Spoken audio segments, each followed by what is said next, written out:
মুক্ত কেশী শব্দবেড়া তার কাছেতে চমকে এসে না।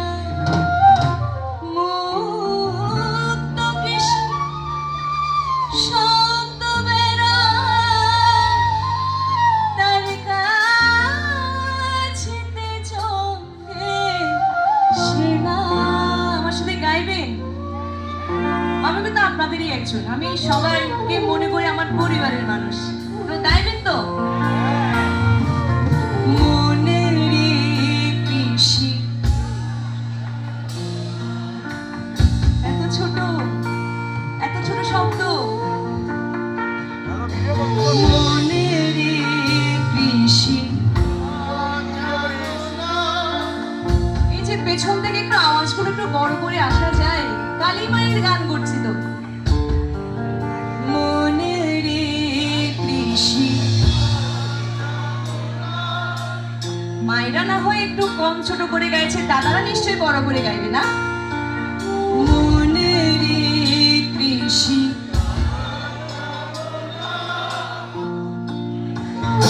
এমন মানব ছবি রইল পথে, অবাক করলে কত শোনা।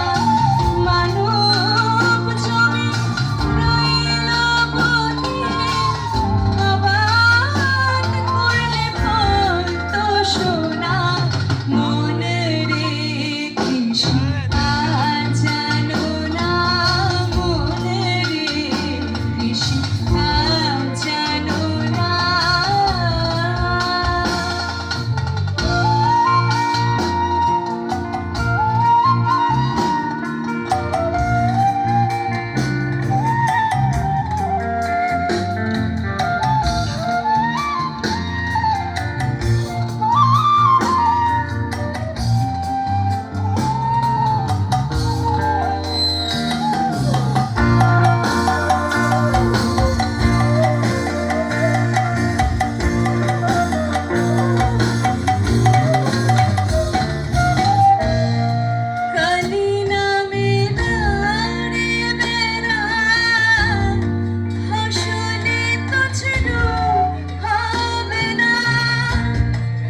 রামপ্রসাদ মায়ের এত সেবা করতেন যে উনি একদিন জেদ ধরে বসলেন, মা আমি তোমার আসল রূপ দেখতে চাই। এখন মায়ের আসল রূপ দেখা তো এত সহজ নয়। তো একদিন খুব কান্নাকাটি করার মতো অবস্থা, মা আমি তোমাকে এত পুজো করি, এত ভোগ নিবেদন করি, আমি এত শ্রম করি তোমার জন্য, কিন্তু তুমি তোমার আসল রূপকে আমাকে দেখাবে না। তাও তো মা আসছে না আসল রূপে। তারপর একদিন মাতা ঢুকতে ঢুকতে মায়ের চরণে রক্তাক্ত অবস্থা। এমন সময়ে এক প্রকার রামপ্রসাদ মা কালীকে হুমকি দিয়ে উঠলো গানে গানে। চলুন তাহলে কি হুমকি দিয়েছে মাকে আসল রূপ দেখার জন্য আমরা একটু গানে গানে শুনি। এবার কালী তো